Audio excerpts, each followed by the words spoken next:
I don't know if there's anything more suitable than coffee and the blues. Meet Me for Coffee podcast this week with Whiskey Bayou Records artist Alastair Greene. How's it going, man? Good, man. Thanks for having me on the show. I appreciate it. And I brought coffee, so we're in. Yeah, your Big Bang Theory mug there with the exactly. How do you take your coffee? Just a little bit of almond beverage. You're not supposed to say almond milk anymore, so I'm saying almond beverage to be yeah. correct. How do they milk the almond? I don't know. That's the big that's the question, right? How do you do it? Like, coconut milk. I can understand that, but like, almond milk. I guess you can make milk out of anything, right? Like technically, I'm sure technically you can. Well, skim milk, for example, is not even like they take all the nutrients out and they put it back in. So, right. I guess anything's possible. Maybe we'll see carrot milk in the future. But thank you for being here. I know it's morning in your neck of the woods and afternoon where I am. And the blues, man, like the blues has such a vast and deep history. What got you started, man? Well, originally I was a rock and roll kid, like a lot of people growing up in Southern California in the 80s. So it was the first music that I was into after my mom's record collection, which was basically the Beatles, was I got into a lot of hard rock of the time. The new wave of British heavy metal, was happening in the early 80s. And then being this close to LA, of course, Van Halen was on my radar. And so I've always loved that music, and I still do love that music. But I got turned on to blues, I think my junior year of high school. A friend of my dad's loaned me some records. And the players that I was gravitating towards when I was listening to hard rock were guys like Eddie Van Halen, Jakey Lee from Ozzy's band, Vivian Campbell, who played with Dio. And all those guys had blues roots, or at least British blues roots, or like Johnny Winter, Allman Brothers, Cream, Hendrix, Zeppelin. So there was something in that playing that I really liked with those guys. And so when I finally heard Stevie Ray Vaughan and Johnny Winter and B.B. King and Buddy Guy, I kind of realized, well, this is the source of where these guys kind of get their stuff. And so I really wanted to do my homework and create something of my own with that as my base.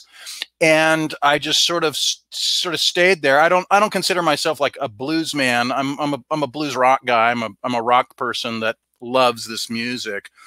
And so I just really got into it and dove in, and it's really never ending. There's always an artist to discover in the blues genre. You can go back to acoustic players or, the early electric players, and so many great, guitar players and singers and songwriters from Chicago and Memphis. So that's kind of how I got into it. And I've just kind of lived there for the last 20 something years or whatever it's been, 30 years. I don't know. That's amazing. I mean, like, first off, what kind of caught me off guard there? I know you're an old guy, but old guy. Hey, I'm not that old. I'm just saying, like, your dad's friend gave you records. When do you ever hear that? Man, I'm surrounded by vinyl. I mean, there's some vinyl back there. I got vinyl down here. I got vinyl over, records. That's, it's interesting. I mean, that was the medium. I mean, I kind of caught the end of 8-track tapes. But cassette tapes are a big thing. I still have cassettes that I should probably get rid of in the garage, but yeah, vinyl, man, that was it. That was what you listened to. That's what turned you on to music was vinyl. And then if you're lucky to know someone that had a cassette deck that was hooked up to a turntable, you'd go over to their house and you'd put the record on a cassette tape, and then you could take the cassette tape in a car or play it on a boom box. There's another old term for you. You know what? Like, it's just so crazy that vinyl has had some crazy resurgence in the last couple of years. It's great. I think that's killer. It's really, really rare, especially now, for someone to give another person records. It's usually someone going out of their way to order or purchase it, have it come to your door. Mm-hmm. Second, one of your influences, Johnny Winter, that guy, I'm pretty sure he can go head to head. He could have gone head to head with Jimi Hendrix. Oh yeah, absolutely. A lot of those players from that era. I mean, Hendrix obviously had a special thing with his playing and what it is that he created as a songwriter and as a sonic architect, if you want to use that word. Just pulled that one out of thin air. But yeah, Johnny Winter, just as far as pure guitar playing, put him up against anybody from that genre and whatever other, you know, genre. I mean, he had the substance because he did his homework and was just immersed in that music. And he had the technique and the flash, you know, like he could wow you with these crazy things on the guitar. So yeah, he was definitely a heavy player. There's no doubt. And he just sit in the chair and play. At the end, yeah, towards the end, you know, early on, if you go on YouTube and look at older performances, you know, those guys were rocking and jumping around, and he wore wild outfits, and there may have been some substances involved in those days if you watch some of those performances. But yeah, I didn't get to see him till the later years when they'd bring him out and sit him down. He still played and sang good, but yeah, I mean, over time, your ability, you know, is gonna diminish, you know, to some extent. But yeah, man, killer. He was a killer, no doubt. I had a chance to see a Woodstock documentary on the concert. Okay. And it never occurred to me that the amps were not that powerful. The PA was not that powerful during those concerts, right? So you could not hear anything at the back. You got to be very, very quiet. Yeah, yeah. You know, I don't know wattage wise what they had, but yeah, back then, I mean, there were, you know, I don't know what the PA technology was, but yeah, they would just, I think the PA early on was really just used for vocals, and they weren't necessarily miking up drums or guitar amps or anything. So they would just, that's why you'd see those guys just bashing as hard as they could or whatever. And I think when, you know, when the full stack came out, you know, the Marshall full stack came out and some other companies, you know, that's when they started, you know, to get louder and louder. And finally, I think the technology, you know, caught up and they started miking things up and putting them through the PA, and PAs got more powerful. But yeah, back in the day, man, it wasn't a lot of watts. Even the show lights, right? Like the show lights that would shine on the crowd or whatever. Right. They would go like a couple hundred feet, right? So it's just so crazy to look back and see the history of rock and roll or blues or even rap, like, you know, the origins of rap and, you know, NWA and everything that happened out in California. Like, what a revolution. Yeah. Of rock and roll and music over the course of the 80s, early 90s, or even in the 2000s, right? You got an amazing record that just dropped, the New World Blues, man. Where'd you record this? This is a very cool record. Joe Bonamassa can't stop listening to it, and that's a fact. Yeah, that's a fact. That's interesting, right? Yeah. I recorded this record outside of New Orleans in Louisiana with Tab Benoit, his home studio in Houma, Louisiana. And I met Tab a few years ago at a festival in Las Vegas called the Big Blues Bender. And we became friends and hung out. And a couple years ago, he's like, hey, man, I've got a record label. Do you want to come down and make a record? And it was just a no-brainer. So I went down there with a handful of songs that I'd written. But I also wanted to stay kind of open to the process. And, you know, so Tab he's mainly known as a singer-songwriter, guitar player in the blues rock genre. I mean, he's a legend in the blues community, and he also is a drummer, and he's a really good drummer, and he's a really good studio engineer and mixer and master. So he did a lot on this record. He played drums, he produced, he mixed it, he mastered it.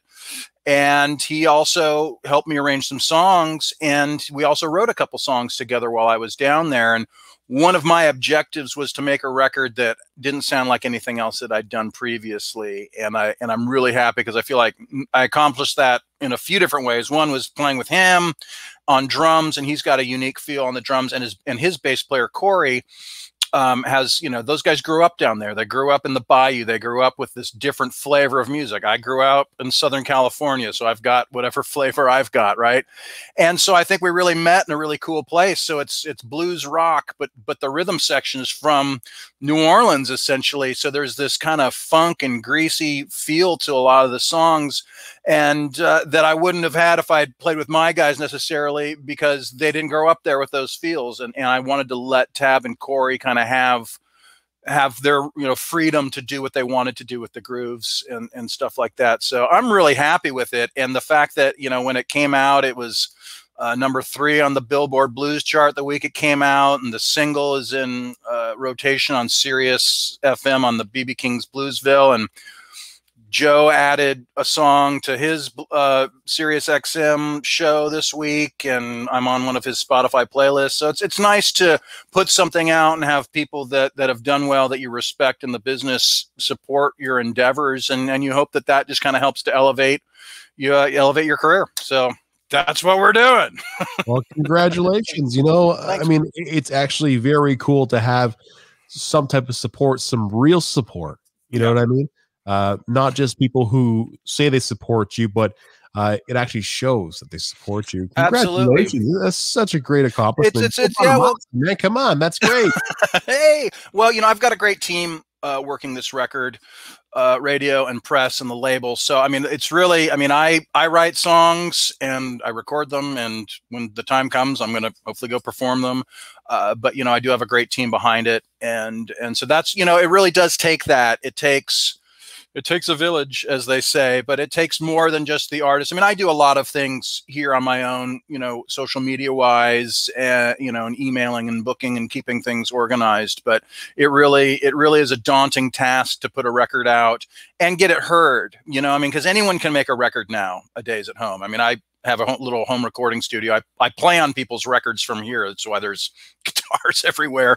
But yeah, man, that's what it takes. It takes true believers, as I call them, whether they're on your team, you know, or they're people like, you know, Bonamassa or whoever, you know, at Sirius XM or whatever radio stations and press. It takes people that believe to try and push you on through to the other side, as they say.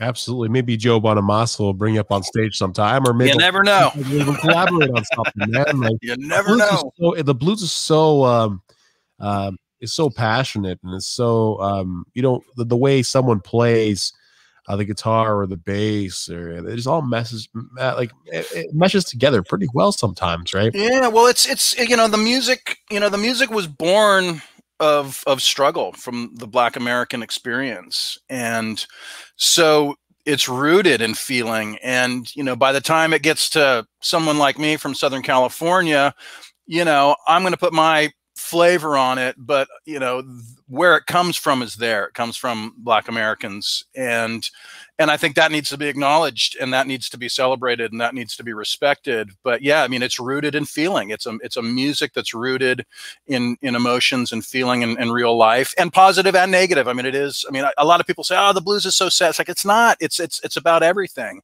It's about struggle, but it's also about celebration. And you know, I happen to, you know, Joe and a lot of other people put a lot of rock and roll into it because that's kind of where we're coming from. But if you listen to the source, you know, that's what I encourage people to do, to really kind of get the real feeling of blues. You know, it's an open-minded genre, right? You know, it is. I mean, like with any genre, I think that there's people that just like specific things. You know, there's some people that only like the more rocking stuff, and it's harder for them to listen to some of the older acoustic things, maybe because sonically it's a little bit more difficult. And there's people that just love Chicago blues, and anything outside of that, you know, maybe it's too rocking or it's, you know, too mellow or whatever. But in general, I like to think of the genre as accepting, and that people have an open mind and want to listen to all kinds of stuff, because it really is a pretty deep genre once you start going back in time and listening to the old originators of it, you know, and then also listening to where it's kind of gone. I'm not totally up on current music, to be completely honest, but I know there's bands that have taken, you know, the blues influence and taken it places, you know, like Black Keys or whoever, and whatnot. And I mean, of course I'm aware of these people. I just, you know, don't know. I couldn't tell you a bunch of songs and records, but, or Larkin Poe is another great example. You know, Joe, and then, you know, there's modern artists. There's a guy named Toronzo Cannon from Chicago, who's a great black blues rock player who's taken the music in a lot of cool places and is very deeply rooted in the music. So yeah, it's an amazing genre, and I'm, you know, this is kind of where I've lived for most of my musical career with the music that I've performed is in the blues and blues rock genre. Van Halen, man, you got the shirt on right now. Yes, I do, man. I'm still I'm still a fan. He was a huge influence on me. I wore this shirt kind of intentionally knowing I was going to be on the show. And I think, you know, it's talking about originators of genres and whatnot. You know, I mean, that guy, as far as a guitar player goes, for me, I mean, I probably wouldn't be playing guitar if it wasn't for Eddie Van Halen. I mean, who knows? Maybe I would be, but that was, you know, and he was, you know, one of those guys, again, he was kind of a source for it. Where'd you get your stuff? And he'd say, oh, I liked Zeppelin, or I liked, you know, Cream, or, you know, whatever, Clapton and stuff like that. And so you go and you listen to that stuff and you find that music.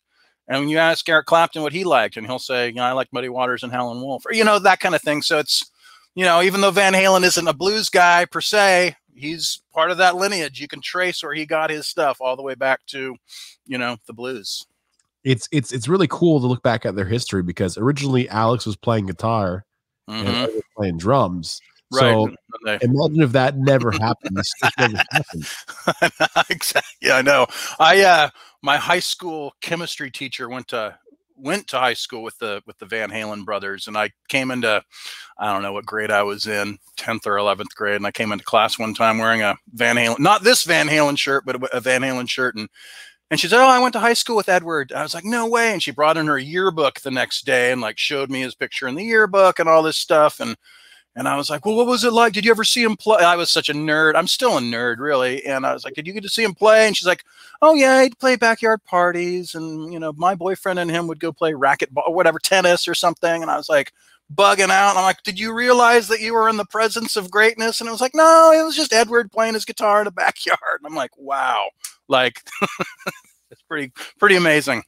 It's nice to hear the stories from a friend of yours. You know, it's oh yeah, I love that. A friend of mine, or whatever you call that kind of story. But it's so cool because I've always wanted to talk to that guy. Now I guess it really can't. I know. You know, there's some good interviews. You know, I you know, it's interesting whenever one, like a hero of mine or a musician of import, you know, passes, I tend to go and listen to the music first and just absorb the catalog and weep or whatever it is I need to do to go through the process. And so, you know, when Eddie Van Halen passed away, I went through and listened to all the records and everything. And it's amazing, man. I mean, he, you know, and then you can go on the YouTube rabbit holes for days. And there's a lot of great interviews with him that I hadn't seen, because I hadn't, you know, really done that in a while. You know, are we saying all the records, like all the David Lee Roth records, all pretty much everything? I mean, I'm of the that's my favorite lineup is the David Lee Roth lineup. You know, don't ask me to pick a favorite record. That's tough. But you know, but again, because of my age, I kind of came along after David. I mean, I was aware of Van Halen when David Lee Roth was in the band.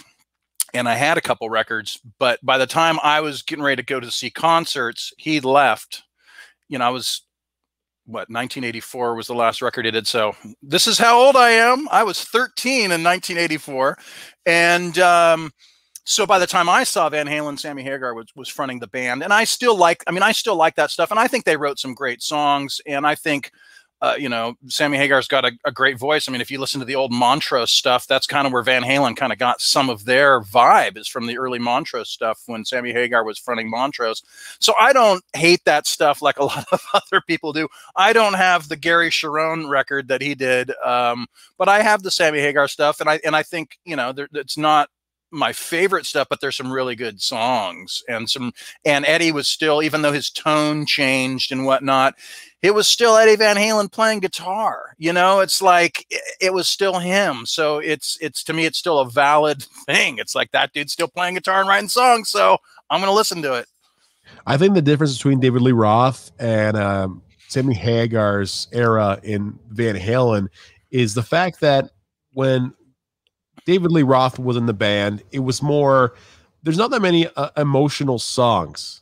Right. They're all party songs. It was a lot more party. There was, you know, very little introspection. I would, is that the word I'm looking for? There's a little bit, there's a little bit, you can go find a little bit in there.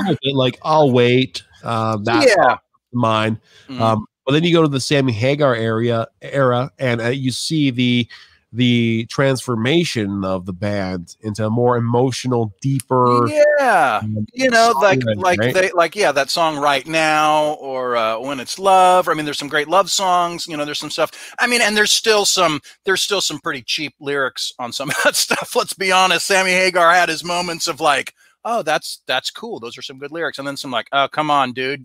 Like, you don't, you know, you're try to write above the 16-year-old grade level, or 18. But yeah, no, it's there's still valid music and all that. And you're right that they did get a little bit more introspective on some of that stuff. There's no doubt. And the Gary Sharon stuff. Like I honestly thought they never gave him an actual good chance. I didn't either, to be honest. I think I saw one song on MTV when they used to play videos, and I was like, "That's cool."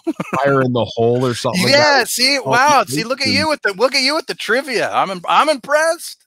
I'm a Van Halen freak, man. Okay. Hey, well then we could be. Then I'm glad I didn't even know. I just wore this shirt today. I was like, I'm gonna wear my Van Halen shirt on the interview. So I have my kids wearing my old Van Halen shirts around the house. Yeah, just that's awesome. Yeah, I was like, hey, that Van Halen shirt you're wearing, it's worth $80. He's like, what? Yeah, it's from a concert. Like, that's amazing. From the Balance era. Oh yeah. So I kind of tuned. I don't know if I tuned out then, but I had 5150 and OU 812, and so I was still in high school when those two records came out, and so I was still in it, you know, because I think those came out like 85, 86 in there somewhere, and so I got turned again. This kind of as a musician too. There was a big change in my playing when I got turned on to blues. And that happened right around 87, 88. So it's not that I stopped listening to all the hard rock that I was listening to, but I tend to get pretty like tunnel visioned when I get into an artist or kind of music. And so when that happened, when I got into blues and blues rock and that kind of stuff, I pretty much switched tracks and was like, okay, I'm going to study this for a while. So a lot of things happened in the late 80s and the 90s that I wasn't necessarily hip. I mean, I was aware things were going on. I knew that Van Halen had kept putting out records and all these other things were happening, but I was pretty much, you know, listening to Muddy Waters and the Allman Brothers and Stevie Ray Vaughan and B.B. King at that point, you know. Hey man, it's one artist at a time, you know. Exactly. Sometimes like it's an artist that catches you off guard, you know. Like there was a band called My Chemical Romance back in the day. I remember them. That first record was like I listened to that record every day for 6 months. Right, it was great. Wow. Yeah, and it's just stuff like that catches you off guard. You see the music videos, like it's a pretty good song. Right? I used to teach a lot of guitar lessons at that time. I still teach occasionally, but so I was learning so some music was coming out, and depending on the age of my students, I would hear these songs. So I mean, that was kind of how I sort of kept in touch with what was going on, was learning some of these songs. I remember a student coming in with a song from the band Muse, and I hadn't heard of Muse. I mean, they're an enormous, huge, giant band, but and I remember going like, my guitar player's really good. Like that guy's really good, you know? And so that was kind of what kept me sort of connected to what was going on throughout time, was teaching guitar lessons, and a kid would come in with, you know, something like that. And I remember My Chemical Romance and somebody wanting to learn, you know, one of those songs. So I learned one of those songs at some point. I couldn't tell you which one. Yeah, there's so much great music out there. You just have to look for it, right? Sometimes it falls in your lap. Alastair, it's been a pleasure of mine to have you on the show. Thanks, man. I appreciate it. You know what? It's pretty cool to meet different artists and actors every day. And this one has been pretty cool because you know what? You like almond milk or whatever. Yeah, almond beverage and Van Halen. And where can people check you out? If you can spell my name, which it looks like you can right here, you can just add a .com right there. And then all my social media links are there. Got the YouTube channel and the Facebook and the Instagram and the Twitter and whatnot. And yeah, fine. I do an email list, and all my music's up there and videos and all that good stuff. So if you go to alastairgreene.com, boom, magic happens. Awesome. And in closing, please subscribe to our YouTube channel, brand new YouTube channel. Subscribe to us on Spotify. Keep it up and share the show with your friends. And let's be good, have some fun, and learn to love one another during this time. Thank you so much, Alastair. Thanks for having me on, man. Appreciate it.